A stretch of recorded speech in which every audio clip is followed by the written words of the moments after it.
नमस्कार, न्यूज 18 मध्य प्रदेश छत्तीसगढ़ देख रहे हैं आप और मैं हूं आपके साथ अवंतिका श्रीवास्तव। शुरुआत करेंगे बुलेटिन की भोपाल से। बड़ी खबर है, भोपाल समेत कई शहरों में प्रदूषण लेवल बढ़ गया है। दीपावली के अगले दिन की रिपोर्ट में कई बड़े खुलासे, प्रदूषण का लेवल बढ़ा हुआ देखने को मिल रहा है। भोपाल में एयर क्वालिटी इंडेक्स 173 पर, बुरहानपुर में 155 है, ग्वालियर में 150 है, इंदौर में 169 और जबलपुर की अगर बात की जाए तो 162 एयर क्वालिटी इंडेक्स यहां पर दर्ज किया गया है। खजुराहो में भी 156 एयर क्वालिटी इंडेक्स रहा दीपावली का दूसरा दिन। और देखिए, जानकारी सामने आ रही है कि लगातार कई ऐसे शहर जहां पर प्रदूषण का असर अब देखने को मिल रहा है। कई सारे पटाखे कल जलाए गए और उसका असर देखिए, एयर क्वालिटी इंडेक्स बढ़ा हुआ 173 पॉइंट्स पर जा पहुंचा है।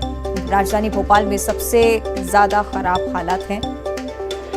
इंदौर 169 पर, जबलपुर 162 पर। लगातार एयर क्वालिटी इंडेक्स बिगड़ता हुआ, इसलिए लगातार अपील की जाती है दीपावली के दिन कि कम से कम पटाखे जलाएं। लेकिन हर बार दीपावली के दूसरे दिन इसी तरह की स्थिति होती है, एयर क्वालिटी इंडेक्स और पॉइंट्स लगातार बढ़ते हुए। 200 के करीब ये पॉइंट्स जा पहुंचे हैं और 200 के करीब मानिए कि ऐसी हवा हो जाती है कि सांस लेना भी मुश्किल होता है। कई सारी बीमारियों को न्योता देते हैं इस तरह की चीजें। और एयर क्वालिटी इंडेक्स का लगातार बढ़ना एक चिंता का सबब भी, क्योंकि प्रदेश में एयर की क्वालिटी सामान्य होना, बेहतर होना बेहद जरूरी होता है। बुजुर्गों को और बच्चों को, साथ ही अस्थमा पेशेंट्स को सबसे ज्यादा परेशानी का सामना करना पड़ता है। तो दिल्ली की स्थिति भी किसी से छुपी नहीं है। दिल्ली में भी इसी तरह की स्थिति रहती है। दीपावली के ठीक दूसरे दिन एयर क्वालिटी इंडेक्स की रिपोर्ट में लगातार एक खुलासा होता है कि बेहद ज्यादा चिंताजनक स्थिति हो जाती है। और इस बीच देखिए, मध्य प्रदेश के भी तमाम शहर इसमें शामिल हैं जहां पर एयर क्वालिटी इंडेक्स के पॉइंट्स बढ़े हैं, यानी कि जो गुणवत्ता है हवा की वो लगातार खराब होती जा रही है।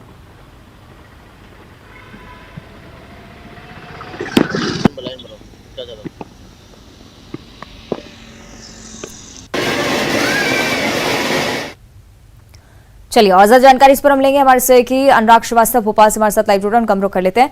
अनुराग, क्या कुछ जानकारी, क्योंकि एयर क्वालिटी इंडेक्स को लेकर लगातार चिंताएं बढ़ती जा रही हैं और दीपावली से ठीक दूसरा दिन है।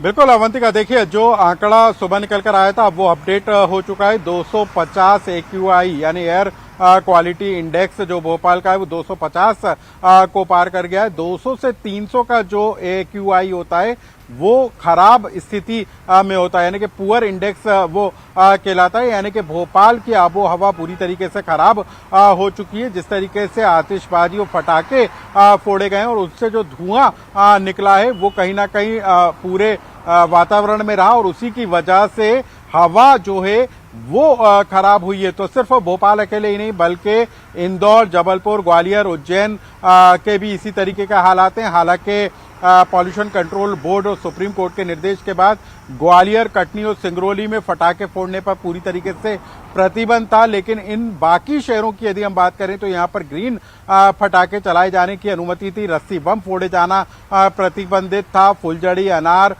जैसे पटाखे चलाए जा सकते थे। ग्रीन पटाखों को चलाने की अनुमति थी, लेकिन उसके बावजूद जिस तरीके से देर रात तक आतिशबाजी हुई है, पटाखे फोड़े गए, रस्सी बम का भी इस्तेमाल किया गया है, उससे कहीं ना कहीं जो हवा का इंडेक्स है वो खराब हुआ है। तो अब जो आंकड़ा निकल कर आ रहा है वो 250 से ज्यादा AQI निकल कर आ रहा है। भोपाल और इंदौर में सबसे ज्यादा एयर पॉल्यूट हुई है और इसका असर लोगों के स्वास्थ्य पर पड़ता है। तो ये जो आंकड़ा निकल कर आ रहा है वो बता रहा है कि जिस तरीके से दिल्ली NCR के हालात हैं, कुछ उसी तरीके के हालात मध्य प्रदेश के इन तमाम शहरों के भी निकल कर आए, जहां पर हवा का जो प्रदूषण है वो खराब स्तर पर निकल कर आ रहा है। अवंतिका, निश्चित तौर पर अनुराग, और चिंताजनक स्थिति होती जा रही है। जबलपुर का भी हम रुख कर लेते हैं हमारे से कि प्रतीक अवस्थी हमारे साथ लाइव जुड़े हुए हैं। प्रतीक, जबलपुर की अगर बात की जाए तो लगातार लोग कह रहे थे कि ग्रीन पटाखा जलाए जाएंगे, उसी की अनुमति यहाँ पर थी,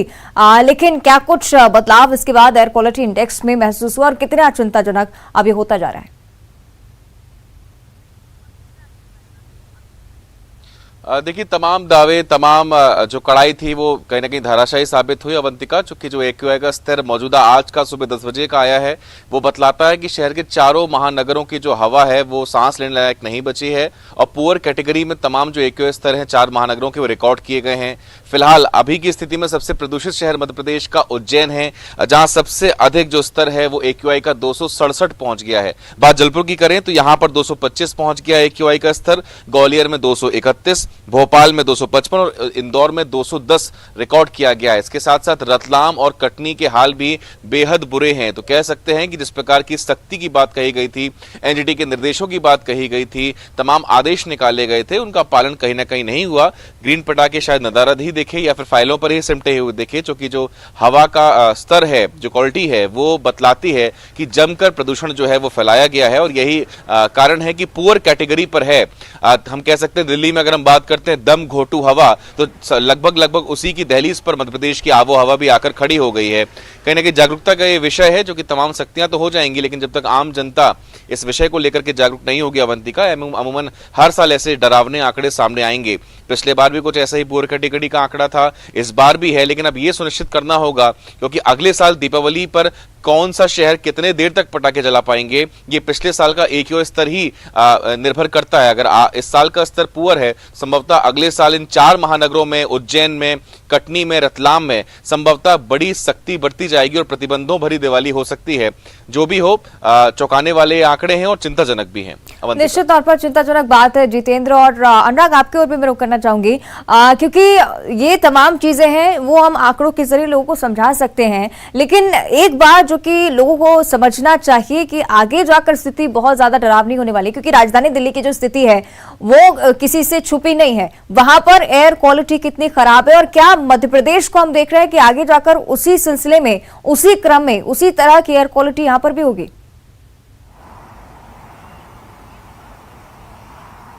बिल्कुल अवंतिका, देखिए जिस तरीके का एयर क्वालिटी इंडेक्स निकल कर आया है उससे साफ तौर पर जाहिर है कि मध्य प्रदेश के कई बड़े शहरों में जो हवा जो है वो अब जहरीली होती हुई नजर आ रही है। देखिए मॉडरेट से ज्यादा 200 से 300 का जो AQI होता है वो पुअर कहलाता है और 300 के ऊपर यदि जाता है तो वो बेहद खराब होता है। तो बेहद खराब होने की स्थिति से पहले यदि कुछ कदम उठाए जाते हैं तो निश्चित तौर पर ये हवा के स्वास्थ्य में सुधार करने के लिए उठाया गया एक कदम होगा। लेकिन जिस तरीके से सड़कों के उखड़ने के कारण धूल उड़ती है, सर्द हवा और ठंड होने के कारण जो नमी वातावरण में रहती है उसके कारण जो धूल के कण हैं वो ऊपर वायुमंडल में नहीं जा पाते और इसी की वजह से प्रदूषण तेजी के साथ फैलता है। तो पटाखों के धुओं के कण के अलावा धूल के कण और गुबार जो सड़कों से निकल कर आता है वो लोगों के स्वास्थ्य पर विपरीत असर डालने वाला होता है। तो बिल्कुल चेतने की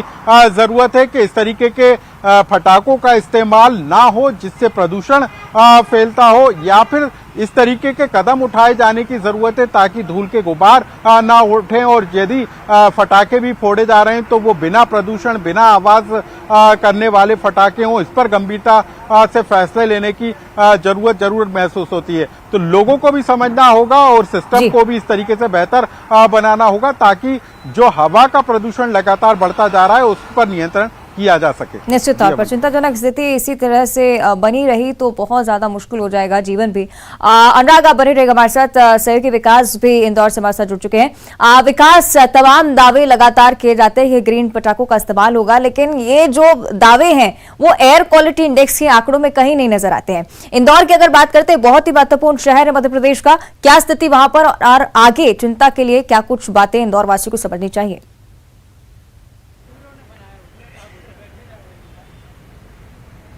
वाकई में अगर वायु सूचकांक की बात की जाए तो बहुत बेहतर स्थिति में इंदौर नहीं है, ये माना जा सकता है। हालांकि 150 से अधिक जो वायु सूचकांक है वो बनाया हुआ है, जो कि अब यहाँ के लोगों के लिए चिंता का विषय है ही कि आखिर कैसे इस पर नियंत्रण करना है। अगर बात की जाए जिम्मेदारों की तो नगर निगम लगातार इस मुद्दे पर काम करता आ रहा है। जल के साथ और जमीन की सफाई के साथ अब वायु कैसे स्वच्छ हो इस पर काम बीते 2 वर्षों से चल रहा है, लेकिन बहुत अच्छी स्थिति में अब तक नगर निगम इंदौर शहर को लेकर नहीं आ पाया। हालांकि यहाँ पर कई ऐसी गाइडलाइन जारी की गई है कि आपको निर्माण कार्य करना है या अन्य कोई कार्य करना है तो आपको उसके लिए कई ऐसे निर्देश हैं जिनका पालन करना होता है, जिसकी वजह से वायु प्रदूषण ना हो सके। लेकिन दीपावली के खास मौके पर जरूर इस तरह आतिशबाजी के साथ साथ कई और ऐसी चीज़ें होती हैं जिसकी वजह से अचानक प्रदूषण का स्तर जो है वो बढ़ जाता है, जिसकी वजह से वायु सूचकांक पर अचानक बहुत खासा असर देखने को मिलता है। और आज अगर बात की जाए तो इंदौर की जो स्थिति है वाकई में चिंता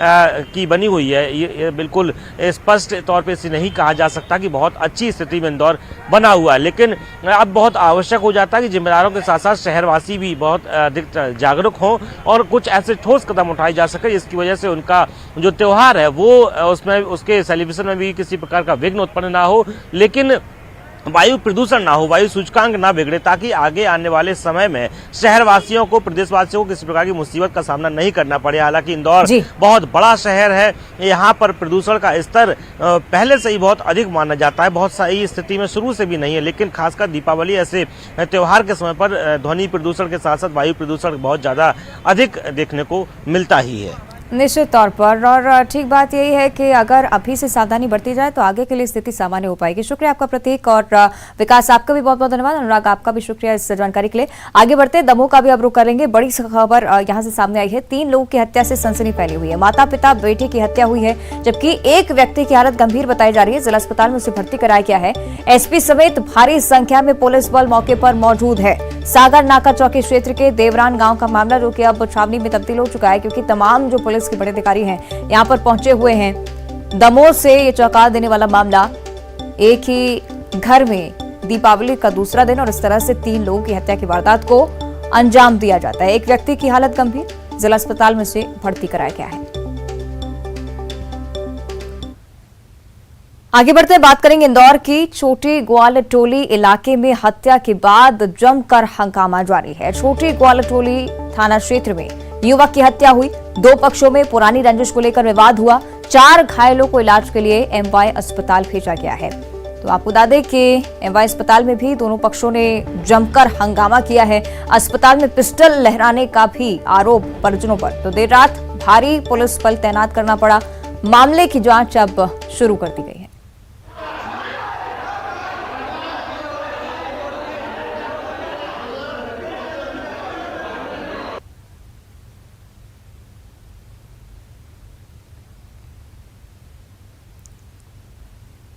आगे बढ़ते हैं, ग्वालियर से बड़ी खबर है। माला शर्मा की हत्या का राज खुल गया है। जनकगंज के अयोध्या नगर में 6 अक्टूबर को वारदात हुई थी। सगे भाई शेखर ने माला की हत्या की थी। शेखर ने अपने दोस्त अभिषेक के साथ मिलकर बहन माला की हत्या की। जनकगंज पुलिस ने दोनों को गिरफ्तार कर लिया है। दोनों ने अपना जुर्म भी कबूल कर लिया है।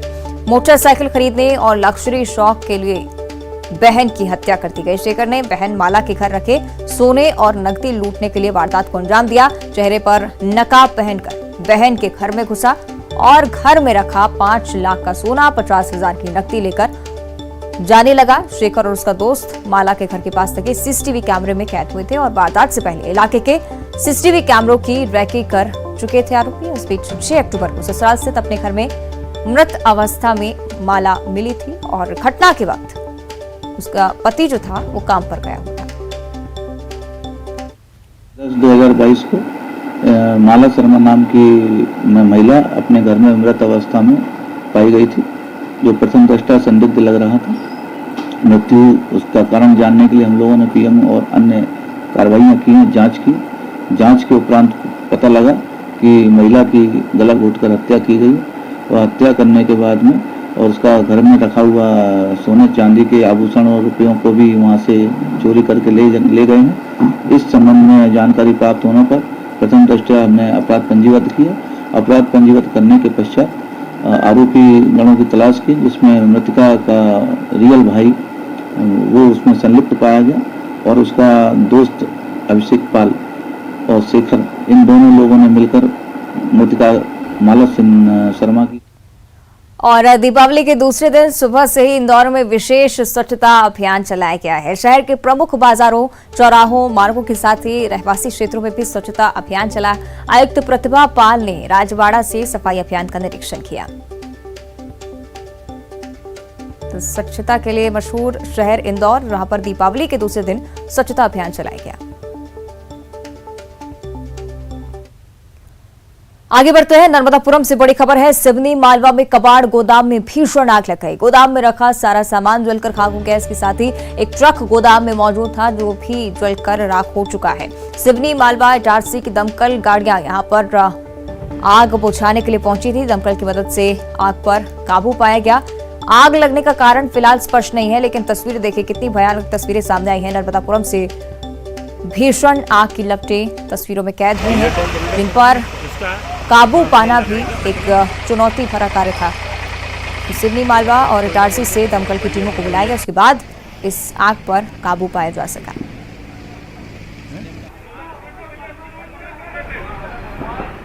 और भारतवंशी ऋषि सुनक ब्रिटेन के नए प्रधानमंत्री चुने गए हैं। वे भारतीय मूल के पहले ब्रिटिश पीएम होंगे। 5 सितंबर को लिज ट्रस ने पार्टी लीडर की रेस में सुनक को हरा दिया था। करीब 50 दिन बाद अब वही सुनक कंजर्वेटिव पार्टी के संसदीय दल के नेता और प्रधानमंत्री बनने जा रहे हैं। ऋषि भारतीय सॉफ्टवेयर कंपनी इन्फोसिस के को फाउंडर नारायण मूर्ति के दामाद हैं। जब भारत समेत पूरी दुनिया दीपावली का त्योहार मना रही है, तो इस बीच प्रधानमंत्री नरेंद्र मोदी ने सुनक को बधाई दी है। पीएम ने ट्वीट किया, मैं वैश्विक मुद्दों पर मिलकर काम करने और रोड मैप 2023 को लागू करने के लिए आपके साथ वार्ता के लिए उत्सुक हूं। इससे पहले कंजर्वेटिव पार्टी का नेता बनने की दौड़ में पूर्व प्रधानमंत्री बोरिस जॉनसन ने अपना नाम वापस ले लिया था और इसके बाद से ही सुनक का नाम लगभग तय हो गया था। अंतिम समय में हाउस ऑफ कॉमन्स की नेता पेनी मॉर्डंट ने भी अपना नाम वापस ले लिया। इसके बाद सुनक के नाम पर अंतिम मोहर लगी। वे ब्रिटेन के पहले भारतीय मूल के और पहले गैर श्वेत प्रधानमंत्री बनेंगे।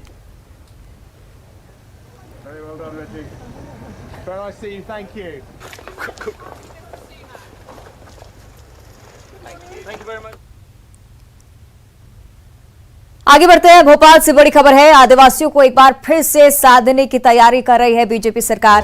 15 नवंबर को आदिवासी यानी कि जनजातीय गौरव दिवस मनाया जाएगा। 15 नवंबर को जिसे सेलिब्रेट करने की तैयारी सरकार कार्यक्रम को लेकर भी खास तैयारियां कर रही है। मध्य प्रदेश में 15 नवंबर को बड़ा कार्यक्रम आयोजित होगा। जिस तरह से पिछले साल जनजातीय गौरव दिवस मनाया गया, एक बार फिर से इस तरह के कार्यक्रम की तैयारी। सीएम शिवराज सिंह चौहान आज कार्यक्रम की तैयारियों को लेकर बैठक भी करने वाले हैं। शाम 4 बजे का वक्त होगा जब सीएम हाउस में एक बड़ी बैठक इसको लेकर बुलाई जाएगी। कार्यक्रम की तैयारी को लेकर कार्य योजना बनेगी। पिछले साल पीएम मोदी ने जनजातीय गौरव दिवस के कार्यक्रम में शिरकत की थी और इस बार भी जो कार्यक्रम है वो बेहद ही खास रहेगा। इस साल भी आदिवासियों के मन में कार्यक्रम के जरिए पैठ बटाने की कोशिश बीजेपी की तरफ से जारी रहेगी।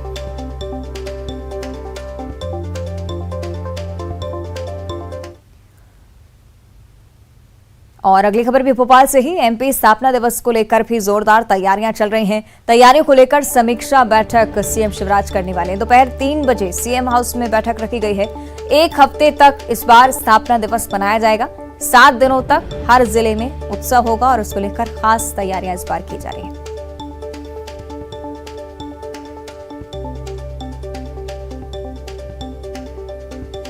तो आपको बता दें कि मध्य प्रदेश स्थापना दिवस, इसको लेकर खास तैयारियां इस बार की जा रही हैं। बीते साल भी बेहद ही खूबसूरती से इस महोत्सव को मनाया गया। इस बार 7 दिनों तक ये उत्सव मनाने की तैयारी। सीएम शिवराज सिंह चौहान 3 बजे इसे लेकर समीक्षा बैठक भी करने वाले हैं। एमपी का स्थापना दिवस जो कि हर साल बेहद ही खास तरीके से मनाया जाता है। समीक्षा बैठक कर सीएम तैयारियों का जायजा लेंगे। और इधर मुख्यमंत्री भूपेश बघेल आज दुर्ग के दौरे पर रहे, जहां उन्होंने जंजगिरी और कुम्हारी में आयोजित गौरा गौरी पूजन में शिरकत की।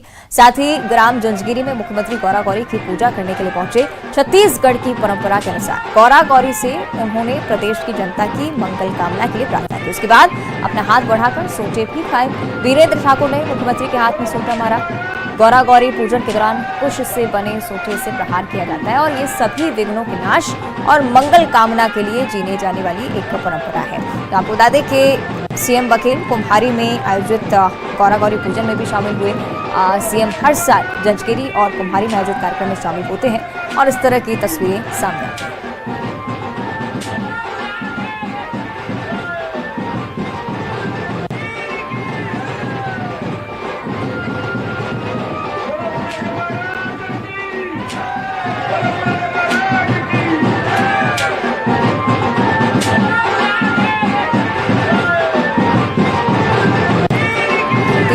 हैं आपकी टीवी स्क्रीन पर। मुख्यमंत्री भूपेश बघेल हर साल इस परंपरा को निभाते हैं और ये तस्वीरें सामने आती हैं किस तरह से प्रदेश की खुशहाली के लिए सीएम भूपेश बघेल इस तरह से दर्द को सहन करते हैं।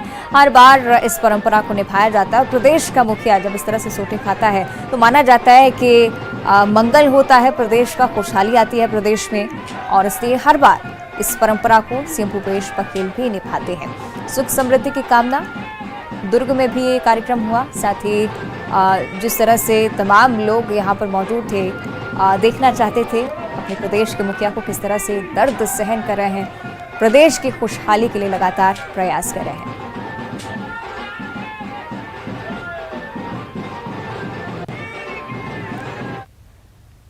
और रायपुर से एक और बड़ी खबर है। मुख्यमंत्री भूपेश बघेल आज दिल्ली जाने वाले हैं। कल कांग्रेस के नवनिर्वाचित अध्यक्ष पदभार ग्रहण करेंगे और राष्ट्रीय अध्यक्ष पदभार ग्रहण कार्यक्रम में सीएम भूपेश बघेल भी शामिल होंगे। मल्लिकार्जुन खड़गे जो कि कल कांग्रेस के राष्ट्रीय अध्यक्ष के तौर पर अपना पद संभालने वाले हैं, मुख्यमंत्री शाम 6 बजे रायपुर से रवाना हो जाएंगे। पीसीसी अध्यक्ष मोहन मरकाम भी रात को ही दिल्ली के लिए रवाना होंगे। तो आपको बता दें कि कल दिल्ली में खास कार्यक्रम, जब कांग्रेस के राष्ट्रीय अध्यक्ष मल्लिकार्जुन खड़गे ऑफिशियली अपना पद ग्रहण करेंगे, उस कार्यक्रम में सीएम भूपेश बघेल भी मौजूद रहेंगे। बड़े बदलाव की उम्मीद लगातार कांग्रेस के लिए अब की जा रही है और खास कार्यक्रम का आयोजन और कांग्रेस के तमाम बड़े नेता इस कार्यक्रम में मौजूद रहने वाले हैं। तो मोहन मरकाम भी आज ही दिल्ली के लिए रवाना हो जाएंगे। मुख्यमंत्री शाम 6 बजे रायपुर से दिल्ली के लिए रवाना होंगे। आगे बढ़ते हैं। रायपुर से बड़ी खबर, कल से धान खरीदी का ट्रायल रन शुरू हो रहा है। 28 अक्टूबर तक ट्रायल रन चलेगा। ट्रायल रन के दौरान खामियों को दूर किया जाएगा। छत्तीसगढ़ में 1 नवंबर से आपको बता दें धान खरीदी की शुरुआत हो रही है और अब तक 1,43,000 गठान बारदाने ही मिल पाए, जबकि 5,50,000 गठान बारदानों की जरूरत है। तो 110 लाख मीट्रिक टन धान खरीदी का लक्ष्य इस बार सरकार की तरफ से तय किया गया है और उसके लिए खास तैयारियां, ट्रायल रन जो कि शुरू हो रहा है और 28 अक्टूबर तक ये ट्रायल रन चलेगा। जो भी खामियां होंगी उसे वास्तविक धान खरीदी की प्रक्रिया से पहले ही दूर कर दिया जाएगा। तो कल से धान खरीदी का ट्रायल रन होगा, 28 अक्टूबर तक ट्रायल रन चलेगा। उसके बाद 1 तारीख होगी 1 नवंबर और धान खरीदी की शुरुआत प्रदेश में 1 नवंबर से होगी।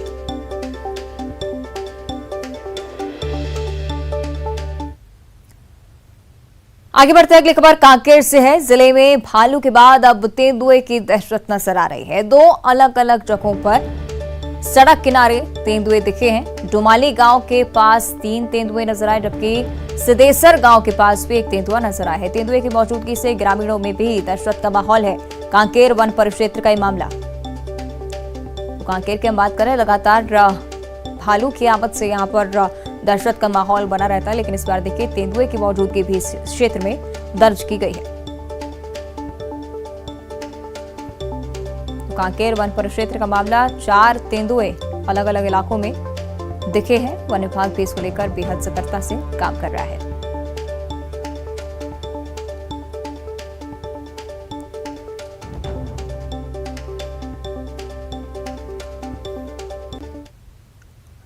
आगे बढ़ते बात करेंगे मुंगेली की। लोरमी के जंगल में हाथियों ने डेरा डाल रखा है। खोड़िया वन क्षेत्र में 7 हाथियों के झुंड की मौजूदगी दर्ज की जा रही है। डोंगरीगढ़, बिजरा कछार, भूत कछार इलाके में हाथी घूम रहे हैं और रहवासी इलाकों के पास हाथी घूम रहे हैं। लेकिन दूसरी तरफ लोगों की लापरवाही देखिए, सेल्फी के चक्कर में लोग जान जोखिम में डाल रहे हैं। सेल्फी के लिए ग्रामीण हाथियों के पास तक पहुंच जाते हैं। वन विभाग के जिम्मेदार भी मौके से नदारद हैं और इस दौरान कोई भी बड़ा हादसा हो सकता है, लेकिन इस बीच देखिए किस तरह से लोग लगातार लापरवाही बरत रहे हैं।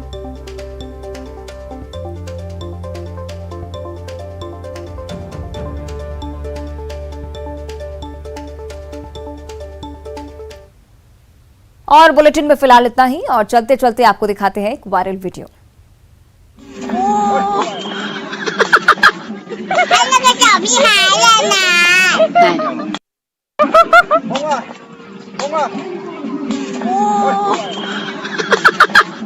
Anh là cái chó bị hại lên nè.